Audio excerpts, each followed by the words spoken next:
الحمد لله نحمده ونستعينه ونستغفره ونعوذ بالله من شرور أنفسنا ومن سيئات أعمالنا من يهده الله فلا مضل له ومن يضلله فلا هادي له أشهد أن لا إله إلا الله وحده لا شريك له وأشهد أن سيدنا ونبينا ومولانا محمد اللهم صل على محمد وعلى آل محمد كما صليت على إبراهيم وعلى آل إبراهيم وبارك على محمد وعلى آل محمد كما باركت على إبراهيم وعلى آل إبراهيم في العالمين إنك حميد مجيد صلى الله عليه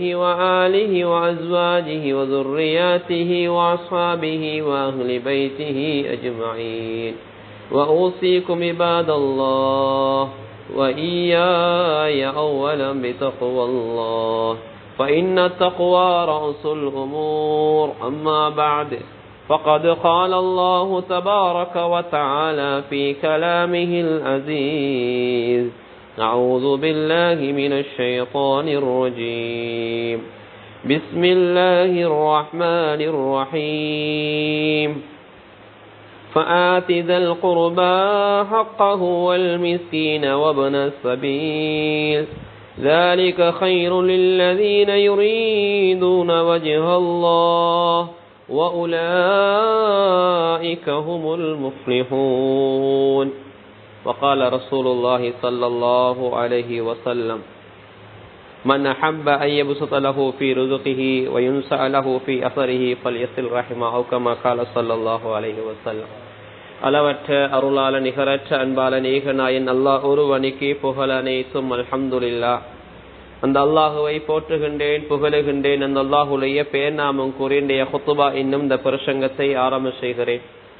சலாத்தும் சலாமும் இம்முயிரிலும் மேலான கண்மணி நாயகம் முஹம்மது முஸ்தபா ஸல்லல்லாஹு அலைஹி வஸல்லம் அன்னவர் மீதும் அன்னாரின் அடிச்சுவடுகளை அனுவலமும் பிசகாது தமது வாழ்விலை பின்பற்றி வெற்றிகளை கண்ட அருமை சஹாபாக்கள், சாபிஊன்கள், தபஉ சாபிஈன்கள், முஸ்லிமான முஃமினான ஆண்கள் பெண்கள் யாவர் மீதும் அல்லாஹ்வுடைய சாந்தியும் சமாதானமும் என்றென்றும் உண்டாவதாக. அல்லாஹ்வினுடைய கடமையை நிறைவேற்றுவதற்காக அல்லாஹ் விரும்பக்கூடிய இடமாகி அவனது மாளிகையிலே நேர காலத்தில் வந்திருக்கக்கூடிய அன்பர்களே, நண்பர்களே, அல்லாஹுவை எல்லா சந்தர்ப்பங்களிலும் பயந்து கொள்ளுமாறும், பள்ளிக்கு உள்ளே இருக்கின்ற போதும் வெளியில் இருக்கின்ற போதும், உள்ளூரில் இருக்கின்ற போதும் வெளியூரில் இருக்கின்ற போதும், தனிமையில இருக்கின்ற போதும் கூட்டாக இருக்கின்ற போதும், இரவிலும் பகலிலும், இரகசியமாகவும் பரகசியமாகவும், அறிமுகமானவர்களுக்கு மத்தியிலும் அறிமுகம் இல்லாதவர்களுக்கு மத்தியிலும் எல்லா சந்தர்ப்பங்களிலும் அல்லாஹ் எங்களை பார்த்து கொண்டிருக்கிறான் என்ற சிந்தனையோடு எங்களுடைய ஒவ்வொரு நிமிடத்தையும் ஒவ்வொரு வினாடியை நகர்த்துமாறு எனக்கும் உங்களுக்கும் வசியத்து செய்து கொள்கிறேன். எனவே எல்லாம் வல்ல அல்லாஹ், அந்த அல்லாஹுவை பயந்து வாழ்ந்து நாளைய மறுமை நாளில் அல்லாஹ் எம்மை முத்தகீன்களுடைய பட்டியலை சேர்த்துக் கொள்வானா. அன்பான அல்லாஹுவின் நல்லடியார்களே, பேரன்பு மிக்க சகோதரர்களே, அல்லாஹ் சுப்ஹானஹு வ தஆலா இந்த உலகத்திலே பல வகையான இபாதத்துக்களை எங்களுக்கு தந்திருக்கிறான். அந்த இபாதத்துக்கள், அந்த வணக்கங்கள் மூலமாக நாம் அல்லாஹுவை நெருங்குகின்றோம். அந்த வகையிலே அல்லாஹ் சுப்ஹானஹு வ தஆலா எங்களுக்கு தந்திருந்த வணக்கங்களிலே மிக முக்கியமான ஒரு இபாதத்தான் சிலத்துல் அர்ஹாம். அதாவது இரத்த உறவுகளோடு, குடும்ப உறவுகளோடு சேர்ந்து வாழ்கின்ற அவருடைய உரிமைகளை பேணுகின்ற ஒரு கடமையை அல்லாஹ் எங்களுக்கு தந்திருக்கிறான். எம்மிலே பலர் இது ஒரு வணக்கம் என்று கூட கருதுவது கிடையாது. உறவுகளை முறித்து வாழ்வதை சாதாரணமானதாக கருதுகின்றார்கள். அல்லாஹ்வின் தூதர் ஸல்லல்லாஹு அலைஹி வஸல்லம் அன்னவர்கள் சொன்னார்கள், லா யதுகுலுல் ஜன்னத காத்திஉர் ரஹம், உறவுகளை முறித்து வாழக்கூடியவன் சுவர்க்கம் நுழைய மாட்டான் என்று பெருமானார் ஸல்லல்லாஹு அலைஹி வஸல்லம் அன்னவர்கள் எச்சரித்தார்கள். அன்பான அல்லாஹ்வின் நல்லடியார்களே, சுவர்க்கம் செல்வதற்கு தடையாக இருக்கின்ற பாவங்களிலே ஒன்றுதான் இரத்த உறவுகளை நாங்கள் கணக்கெடுக்காமல் அந்த இரத்த உறவுகளை புறக்கணித்து வாழ்கின்ற, குடும்ப உறவுகளை தூரமாக்கி வாழுகின்ற ஒரு பாவம். அன்பான அல்லாஹுவின் நல்லடியார்களே, இந்த உலகத்திலே பல வகையான உறவு முறைகளை நாங்கள் பார்க்கின்றோம். முதலாவது தாய், இரண்டாவது தகப்பன் உறவு, தாய் உறவு, மூன்றாவது அந்த தாய் தகப்பனோடு எங்களுக்கு உடன் பிறக்கின்ற சகோதர சகோதரி இரத்த உறவு என்று சொல்வோம். அடுத்ததாக தாய் வழி உறவுகள், தந்தை வழி உறவுகள். அதையும் தாண்டி திருமண வயது வந்துவிட்டால் நாங்கள் திருமணம் முடிப்பதனூடாக ஏற்படக்கூடிய திருமண வழி உறவுகள். அன்பான அல்லாஹுவின் நல்லடியார்களே, திருமண வழி உறவுகள். இந்த திருமண வழி உறவுகள் என்று சொல்கின்ற போது அது சில சந்தர்ப்பங்களிலே திருமணங்கள் முடிந்து சில நாட்களிலே அல்லது சில மாதங்களிலே, அது ஒரு குறுகிய ஒரு காலத்துக்குள்ளே அது பிரிந்து விட்டால் அந்த உறவு முறை அப்படியே முறிந்து விடுகிறது, அந்த உறவு முறை அப்படியே துண்டித்து விடுகிறது. ஆனால் தாய் வழி உறவு, தகப்பன் வழி உறவு என்று சொல்கின்ற போது அது ஒரு பெருமதியான உறவு, அது நாம் மதிக்கப்பட வேண்டிய ஒரு உறவு. இன்றைய உலகத்திலே நாங்கள் பார்க்கிறோம், அல்லாஹ் சுப்ஹானஹு வ தஆலா முதலாவது இந்த உலகத்திலே பெருமதியை கொடுத்திருப்பது ஒரு தாயினுடைய உறவு முறைக்கு. ஸல்லல்லாஹு அலைஹி வஸல்லம் அவர்களிடத்திலே ஒரு நபித்தோழர் வந்து கேட்கிறார், அல்லாஹ்வின் தூதரே, இந்த உலகத்திலே நான் சேர்ந்து வாழ்வதற்கு பொருத்தமானவர் யார் என்று கேட்கிறார். ஸல்லல்லாஹு அலைஹி வஸல்லம் அன்னவர்கள் சொன்னார்கள், தாய் என்றார்கள். அன்பான அல்லாஹ்வின் நல்லடியார்களே, அந்த நபித்தோழர் விடவில்லை, இரண்டாவது முறையும் கேட்கிறார், நாயகம் இந்த உலகத்திலே சேர்ந்து வாழ்வதற்கு பொருத்தமான உறவு யார் என்று கேட்கிறார். ஸல்லல்லாஹு அலைஹி வஸல்லம் அவர்கள் தாய் என்றார்கள். மூன்றாவது முறை அவர் கேட்கிறார், கேட்கின்ற போது ஸல்லல்லாஹு அலைஹி வஸல்லம் அன்னவர்கள் தாய் என்றார்கள். அன்பான அல்லாஹ்வின் நல்லடியார்களே, இப்படி அந்த நபித்தோழர் விடாப்படியாக மீண்டும் கேட்கின்ற போதுதான் ஸல்லல்லாஹு அலைஹி வஸல்லம் அவர்கள் சொன்னார்கள், ஸல்லல்லாஹு அலைஹி வஸல்லம் அன்னவர்கள் சொன்னார்கள், நான்காவது முறை தகப்பன் என்றார்கள். அன்பான அல்லாஹ்வின் நல்லடியார்களே, ஒரு தாயினுடைய உறவு, தாயினுடைய பாசம், தாயோடு இருக்க வேண்டிய அன்பை ஸல்லல்லாஹு அலைஹி வஸல்லம் ஹதீஸ்களூடாக எங்களுக்கு தெளிவுபடுத்தியிருக்கிறார்கள். அதே போன்றுதான் தாய் வழி தகப்பன் வழி உறவு முறையாகவும் இருக்கிறது. அன்பான அல்லாஹ்வின் நல்லடியார்கள், இந்த உலகத்திலே பிரசவம் என்பது இந்த உலகத்திலே மனிதன் அடைகின்ற மிக கஷ்டமான ஒரு கட்டமாக இருக்கிறது. ஒரு மனிதன் வீதி விபத்துகளிலே சிக்கொண்டு அடைகின்ற அந்த கஷ்டத்தை, துன்பத்தை விடவும் அதைவிட பயங்கரமான ஒரு கஷ்டம்தான் ஒரு பிள்ளையை இந்த உலகத்துக்கு அல்லாஹ் தாயுடைய வயிற்றிலிருந்து வழியாகக்கூடிய அந்த சந்தர்ப்பம். அதனால் தான் ஸல்லல்லாஹு அலைஹி வஸல்லம் அன்னவர் சொன்னார்கள், இந்த ஹாலிஹா மாதத் ஷஹீதுன் இந்தல்லாஹ், அந்த சந்தர்ப்பத்திலே அந்த தாய் மௌத்தானால் அல்லாஹ்விடத்திலே ஷஹீத் என்றார்கள். அன்பான அல்லாஹ்வின் நல்லடியார்களே, அப்படி மிக முக்கியமான ஒரு உறவுதான் அந்த தாய், அந்த தகப்பன் உறவு முறையாக இருக்கிறது. எனவே இந்த உலகத்திலே இந்த உறவுகளிலே மிக முக்கியமானது எங்களுடைய இரத்த உறவுகள், குடும்ப உறவுகள். அல்லாஹு தஆலா கூட பரிசுத்த அல் குர்ஆனிலே சொல்கின்ற போது, ஃபஆதிதல் குர்பா ஹக்கஹு வல் மிஸ்கீன வப்னஸ் ஸபீல் ذلك خير للذين يريدون وجه الله وأولئك هم المفلحون. அல்லாஹ் சொல்லுகின்றான், உங்களுடைய உறவு முறைகள், குடும்ப உறவினர்களுடைய உரிமைகளை அந்த முறையிலே நீங்கள் நிறைவேற்றி விடுங்கள். மிஸ்கீனுடைய உரிமைகளை நிறைவேற்றி விடுங்கள், வழிபோக்கருடைய உரிமைகளை நிறைவேற்றி விடுங்கள். நிச்சயமாக அல்லாஹ் சொல்லுகின்றான், அல்லாஹ்வுடைய திருப்பொருத்தத்தை எதிர்பார்க்கின்ற உங்களுக்கு அல்லாஹ் சிறந்தது என்று சொல்லிவிட்டு அல்லாஹ் சொல்லுகிறான், நிச்சயமாக அவர்கள் தான் வெற்றி பெற்றவர்கள், அவர்கள் தான் நல்லவர்கள், வெற்றி பெற்றவர்கள் என்பதாக அல்லாஹ் அந்த குர்ஆனுடைய வசனத்தை முடிக்கிறார். சூரத்து ரூம் 38வது ஆயத்திலே. அன்பான அல்லாஹ்வின் நல்லடியார்களே, எதை சொல்கிறேன் என்றால், இந்த இடத்தில் அல்லாஹ் உறவு முறையை சொல்கின்றான். அது மாத்திரமல்ல, இன்னும் ஸல்லல்லாஹு அலைஹி வஸல்லம் அவர் சொன்னார்கள், ஒரு மனிதனுடைய வாழ்விலே பரக்கத் எங்கே இருக்கிறது? ஒரு மனிதன் உழைக்கிறான், சம்பாதிக்கிறான், தன்னுடைய பிள்ளைக்கு, தன்னுடைய மனைவிக்கு, தன்னுடைய வீட்டோடு தன்னுடைய செலவுகளை அவன் நிறுத்திக் கொள்கிறான் என்றால் அவனுடைய வாழ்க்கையிலே பரக்கத்து என்பது அவனுடைய வீட்டுக்குள்ளே மாத்திரம்தான் இருக்கிறது. அந்த பரக்கத்து வெளியிலே செல்வது கிடையாது. அன்பான அல்லாஹ்வின் நல்லடியார்களே, அது ஒரு வகையிலே வீட்டுக்குள்ளே இருக்கின்ற ஒரு பரக்கத்தாக இருந்தாலும் அந்த விசாலம் அல்லாஹ் சுப்ஹானஹு வ தஆலா அந்த மனிதனுக்கு அருளை பொழிய வேண்டும் என்றால், அவனுடைய ஆயுளே பரக்கத்து வேண்டும் என்றால், அவன் தேடுகின்ற பொருளாதாரம் குறைவாக இருந்தாலும் அதிலே அதிகமான வேலைகளை அவன் செய்ய வேண்டுமாக இருந்தால், ஸல்லல்லாஹு அலைஹி வஸல்லம் அவர் சொன்னார்கள், மன் அஹப்ப ஐ யப்சுத லஹு ஃபீ ரிஸ்கிஹி, யாருடைய ரிஸ்கிலே விசால வேண்டும் என்று ஆசைப்படுகிறானோ, அதே போன்று ஆயுள் பெருக வேண்டும் என்று ஆசைப்படுகிறானோ, ஸல்லல்லாஹு அலைஹி வஸல்லம் சொன்னார்கள், ஃபல் யஸில் ரஹிமா, உங்களுடைய உறவு முறைகளோடு சேர்ந்து வாழுங்கள், உறவு முறைகளோடு நீங்கள் இரக்கமாக நல்ல முறையிலே வாழ்ந்து கொள்ளுங்கள் என்பதாக ஸல்லல்லாஹு அலைஹி வஸல்லம் அவர்கள் சொன்னார்கள். அன்பான அல்லாஹ்வின் நல்லடியார்களே, இன்று நாங்கள் பார்க்கிறோம் உறவு முறைகள் சீர்குலைந்து போவதற்கு பல காரணங்கள் இருக்கின்றன.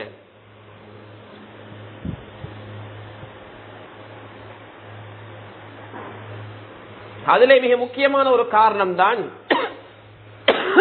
நாம் யாருக்காவது உதவிகள் செய்தால் பிரதி உபகாரம் எதிர்பார்க்க கூடாது. ஒரு மனிதனுக்கு உதவுகின்றோம், ஒரு கஷ்டமானவருக்கு ஒரு உதவி செய்கின்றோம், அல்லது ஒருவருக்கு வழியை காட்டி விடுகின்றோம், அல்லது எங்களுடைய பொருளாதாரத்திலே ஒருவர் முன்வருவதற்காக எங்களுடைய பொருளாதாரத்திலே கொஞ்சம் கொடுத்து உதவுகின்றோம். அப்படி இல்லை என்றால் ஏதோ ஒரு வகையில் எங்களால் முடியுமானதை இன்னொருவருக்கு நாங்கள் செய்கிறோம் என்றால் அதற்கு பிரதி உபகாரம் எங்களுக்கு அவர் தந்தோ தரவில்லையோ அதனுடைய கூலியை நாம் எதிர்பார்க்க வேண்டியவன் அல்லாஹ். அந்த அல்லாஹ்விடத்தில் தான் அந்த கூலியை நாம் எதிர்பார்க்க வேண்டும். அது அல்லாமல் நாங்கள் யாருக்கு உதவியை செய்தோமோ அவரிடம் பிரதி உபகாரத்தை எதிர்பார்ப்போமாக என்றால் ஸல்லல்லாஹு அலைஹி வஸல்லம் அவர்கள் எச்சரித்தார், அது எதிர்பார்க்க முடியாத ஒன்று.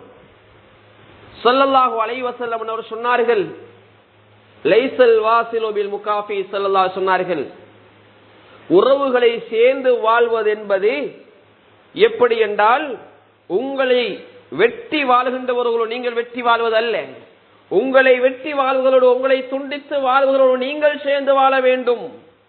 ஸல்லல்லாஹு அலைஹி வஸல்லம் அவர்கள் சொன்னார்கள், அன்பானவர்களே, எங்களுக்கு தராதவருக்கு நாங்கள் கொடுக்க வேண்டும், எங்களுக்கு அழைப்பு விடுக்காதவர்களுக்கு திருமணத்துக்கோ வேறு வேறு பங்கனுக்கோ நாம் அவர்களுக்கு அழைப்பு விடுக்க வேண்டும்.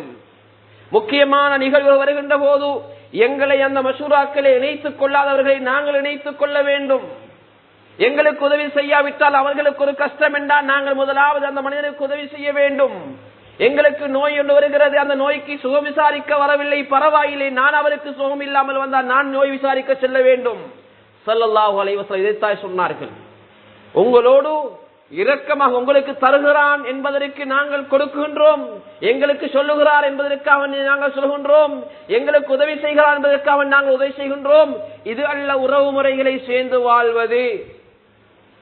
உறவு முறைகளில் சேர்ந்து வாழ்வது என்பது எங்களுக்கு தராவிட்டாலும், எங்களுக்கு உதவி செய்யாவிட்டாலும், எங்களுக்கு பிரதிபாரம் செய்யாவிட்டால் அவர்களுக்கு நாங்கள் செய்து கொண்டே இருப்பதுதான் ஸல்லல்லாஹு அலைஹி வஸல்லம் அவர்கள் ஹதீஸிலே சொல்லி தந்தார்கள். புகாரிலே பதிவு செய்யப்பட்ட ஹதீஸாக இருக்கு. அன்பான அல்லாஹ்வின் நல்லடியார்களே, அது மாத்திரமல்ல, ஸல்லல்லாஹு அலைஹி வஸல்லம் அடுத்து இன்னும் ஒரு நபித்தோழர் வந்து கேட்கிறார், நாயகமே, சுவர்க்கத்திலே நுழைவிக்கக்கூடிய ஒரு அமலை எனக்கு சொல்லித்தாங்கள் நாயகம் என்று கேட்டார்கள். ஸல்லல்லாஹு அலைஹி வஸல்லம் ஒரு சுருக்கமாக சொன்னார், தஅபுதுல்லாஹ், அல்லாஹ்வை நீ வணங்கு, அல்லாஹ்வுக்கு செய்ய வேண்டிய கடமைகளை சரிவர நிறைவேற்று, வலா துஷ்ரிக் பிஹி ஷைஆ, அல்லாஹ்வுக்கு எதையும் நீ இணை வைக்காத என்று ஸல்லல்லாஹு அலைஹி வஸல்லம் சொன்னார்கள். சொல்லிவிட்டு சொன்னார்கள், தொழுகை நிலைநாட்டு, உனக்கு வசதி வாய்ப்பு இருந்தால் ஜக்காத்தும் கொடு என்று சொல்லிவிட்டு ஸல்லல்லாஹு சொன்னார்கள், வத்தஸிலிர் ரஹீம், உறவு முறைகளை நீ சேர்ந்து வாழ்கின்றார்கள். அன்பானவர்களே, உறவு முறைகளை சேர்ந்து வாழ்வதும் சுவர்க்கத்திலே நுழைவிக்கக்கூடிய உன்னதமான ஒரு அமல் என்பதை நானும் நீங்களும் விளங்கி வைத்திருக்கிறோம். ஆனால் இதிலே பராமுகமாக கணக்கில்லாமல் இருக்கிறோம். அடுத்த வீட்டிலே ஒரு கல்யாணம் அல்லது சொந்த தங்கச்சியுடைய கல்யாணம் தாசாக்கு சொல்வது கிடையாது. தம்பியுடைய கல்யாணம் நானா திருமணம் முடிச்சு இன்னொரு இடத்தில் இருக்கிறார், நானாவிடத்திலே சொல்வது கிடையாது. எல்லாம் முடிவாக்கியதுக்கு பின்னால் தான் அவர்களிடத்திலே போய் சொல்கிறோம் என்றால் நாங்கள் எங்கே உறவுகளை சேர்ந்து வாழ்கிறோம், எங்கே எங்களுடைய இரத்த உறவுகளோடு நாங்கள் இணைப்பாக வாழ்கின்றோம் மாணவர்களே. எனவே கொஞ்சம் யோசிக்க வேண்டும். ஸல்லல்லாஹு அலைஹி வஸல்லம் சொன்னார்கள், அஸ்ஸதகத்து அலல் மிஸ்கீனி ஸதகத்துன், நீங்கள் மிஸ்கீன்களுக்கு வணங்குகின்ற சதகா அது ஒரு சதகா உடைய நன்மை என்றார்கள். சொன்னார்கள், உறவு முறைகளுக்கு வழங்குகின்ற சதகா தர்மம் இரண்டு, அதற்குரிய கூலி இரண்டு என்றார்கள். ஒன்று சதகத்துன் வசீலத்துன் ஸல்லல்லாஹு சொன்னார். ஒன்று சதக்கா அளித்த நன்மை, இன்னொன்று நீங்கள் அவர்களை சேர்ந்து வாழ்ந்த ஒரு நன்மை என்று ஸல்லல்லாஹு அலைஹி வஸல்லம் அவர்கள் 2 நன்மைகளை அடையாளப்படுத்தினார்கள். குடும்ப உறவுகள் பட்டினியோடு இருக்கின்ற போது, குடும்ப உறவுகள் கஷ்டங்களோடு இருக்கின்ற போது, நாங்கள் வேறு யாருக்கும் வெளியிலே உதவிகள் செய்கின்ற போது, கண்ணியமான அல்லாஹுவின் நல்லடியார்களே, அல்லாஹு தஆலா எங்களை பாதுகாக்க வேண்டும். அந்த இடத்திலே அந்த விடயங்களை நாங்கள் கூடுதலாக கவனித்துக் கொள்ள வேண்டும். அன்பான அல்லாஹுவின் நல்லடியார்களே, அது மாத்திரமல்ல, இன்னும் ஸல்லல்லாஹு அலைஹி வஸல்லம் அன்னவர்கள் சொல்லித் தந்தார்கள், உறவு முறைகளோடு வாழ்கின்ற ஒரு மனிதனுடைய ஏராளமான நலவுகள். ஒருவன் மன்னிக்கின்ற போது அந்த மன்னிப்பினை அவன் தாழ்ந்து விடுவது கிடையாது. ஸல்லல்லாஹு அலைஹி வஸல்லம் சொன்னார்கள், ஒருவன் மன்னிப்பதால் அவன் உயர்வடைகிறான். ஒரு மனிதன் தர்மம் கொடுப்பதால் அவனுடைய தர்மம், அவனுடைய பொருளாதாரம் குறைந்து விடுவது கிடையாது, பொருளாதாரம் பெறுகிறது. பிறருடைய துஆ அவனுடைய பொருளாதாரத்துக்கு வருகிறது. எனவே அன்பான அல்லாஹ்வின் நல்லடியார்களே, எங்களுடைய வாழ்க்கையிலே மன்னிப்பு என்ற தன்மை இருக்க வேண்டும். சிலர் நினைப்பார்கள், மன்னித்து விட்டால் நாங்கள் செகண்ட் ஆகி விட்டோம், அவரிடத்திலே நாங்கள் சார்ந்து விட்டோம். இல்லை கண்ணியமானவர்களே, நாங்கள் உயர்வடைகிறோம். தர்மம் கொடுப்பதால் எங்களுடைய பொருளாதாரம் பாதுகாக்கப்படுடைய துஆ எங்களுக்கு வருகிறது. அன்பான அல்லாஹ்வின் நல்லடியார்களே, எனவே இந்த உறவு முறைகளை துண்டித்து வாழுகின்ற போது ஏராளமான நலவுகளை நாங்கள் இழக்க நேரிடுகிறது. அதிலே ஒன்றுதான் எங்களுடைய ஆயுள் குறுகி போகிறது, பொருளாதாரத்திலே பரக்கத் இல்லாமல் போய்விடுகிறது. நாங்கள் தேடுகின்ற செல்வம் அது எங்களோடு மாத்திரம் நின்று விடுகிறது. அது மாத்திரமல்ல, உறவுகளை துண்டித்து வாழ்கின்ற போது நாளைய கியாமத்துடைய நாள், நாளைய மறுமை நாளிலே நிரந்தரமாக சுவர்க்கத்திலே இருக்க வேண்டிய நானும் நீங்களும் அதற்கு மாற்றமான ஒரு இடத்தில் இருக்க வேண்டியிருக்கிறது. நஊது பில்லாஹ், அல்லாஹ் எங்களை பாதுகாக்க வேண்டும். அன்பான அல்லாஹ்வின் நல்லடியார்களே, அபூ ஹுரைரா ரலியல்லாஹு தஆலா அன்ஹு அவர்கள் மிகப்பெரிய முக்கியமான ஒரு சஹாபி. அபூ ஹுரைரா ரலியல்லாஹு தஆலா அன்ஹு அவர்கள் எந்த அளவு முக்கியமான ஒரு நபித்தோழர் என்றால், ஸல்லல்லாஹு அலைஹி வஸல்லம் அந்த ஹதீசுகளை எல்லாம் மக்களுக்கு சொல்லுகின்ற மிக முக்கியமான ஒரு நபித்தோழர். அவர்களுடைய அந்த ஹதீஸ் மஜ்லிஸ் ஒவ்வொரு வெள்ளிக்கிழமை இரவு நாட்களிலே நடக்கும். அந்த சபையிலே அவர்கள் சொல்லுவார்கள், யார் உறவுகளை முறித்து உறவுகளை துண்டித்து வாழ்வர்கள் இருக்கிறார்களோ அவர்கள் இந்த மஜ்லிஸிலே உட்கார வேண்டாம். அப்போது இந்த மஜ்லிஸுக்கு அல்லாஹ்வுடைய ரஹ்மத் இல்லாமல் இறங்காமல் போய்விடும் என்று அப்படியானவர்கள் அந்த உறவுகளோடு சேர்ந்து வாழ்ந்துவிட்டு வந்து உட்காருங்க என்றார்கள். அந்த சந்தர்ப்பத்திலே ஒரு மனிதர் எழுந்து அப்படியே போய் கொஞ்சம் நேரம் கழித்து வந்து உட்கார்ந்தார். அப்போது அபூ ஹுரைரா ரலியல்லாஹு தஆலா அன்ஹு அவர்கள் கேட்டார்கள், எங்கே போனீர்கள், என்ன நடந்தது என்று கேட்டார்கள். அப்போது அவர் சொன்னார், நான் என்னுடைய மாமியோடு சில நாட்கள் கோபித்துக் கொண்டிருந்தேன், கதைக்காமல். அதனால் என்னுடைய மாமியிடத்திலே போய் மன்னிப்பு கேட்டு சலாம் சொல்லி உறவாகி வந்திருக்கிறேன். எனவே நான் இந்த மிகப்பெரிய ஒரு மஜ்லிஸ், இந்த மஜ்லிஸுக்கு அல்லாஹ்வுடைய ரஹ்மத் இறங்காமல் போவதற்கு நான் ஒரு காரணமாக இருந்துவிடக் கூடாது என்பதற்காக இந்த செய்தி என்னுடைய காதுக்கு எட்டியதும் உடனே நான் செய்த தவறை திருத்திக் கொள்வதற்காக, குடும்ப உறவுகளோடு சேர்ந்து வாழ்வதற்காக நான் சென்று வந்தேன் என்பதாக அந்த மனிதர் சொன்ன போது அபூ ஹுரைரா ரலியல்லாஹு தஆலா அன்ஹு அவர்கள் சந்தோஷப்பட்டார்கள். அன்பான அல்லாஹ்வின் நல்லடியார்களே, அது மாத்திரமல்ல, மிக பயங்கரமான ஒரு பாவம். அது மாத்திரமல்ல, நல்லபல்கள் எல்லாம் கபூல் செய்யப்படாமல் இருப்பதற்காக, நல்லபல் கபூலாக வேண்டும் என்றால் உறவு முறைகளை சேர்ந்து நடக்க வேண்டும். எனவே அன்பான அல்லாஹ்வின் நல்லடியார்களே, இந்த குடும்ப உறவுகளோடு நல்ல முறையிலே சேர்ந்து வாழ்ந்து நாளைய மறுமை நாளிலே அந்த குடும்ப உறவுகளோடு சுவர்க்கத்தில் நுழையக்கூடிய பாக்கியத்தை அல்லாஹ் எனக்கும் உங்களுக்கு நசீபாக்குவானாக. யா அல்லாஹ், எங்களுடைய பாவங்களை நீ மன்னித்துக் கொள்வாயா. யா அல்லாஹ், உனக்கு பொருத்தமானவர்களா நீ எங்களை கபூல் செஞ்சு கொள்வாயா. யா அல்லாஹ், நாளைய மறுமை நாளை நல்லோர்களோடு எங்களை சேர்த்து வைப்பாயா. யா அல்லாஹ், கடுமையான தண்டனைகளை விட்டு எங்களை நீ பாதுகாத்துருவாயா. யா அல்லாஹ், அந்த உறுப்பினுடைய பரக்கத்தையும் அருளையும் சொரிந்து விடுவாயா. இந்த துஆவை தடுப்புரை கிருபையை கொண்டு ஏற்றுக்கொள்வாயாக. ஆமீன் ஆமீன். வ ஆஹிரு தஅவானா அனில் ஹம்துலில்லாஹி ரப்பில் ஆலமீன்.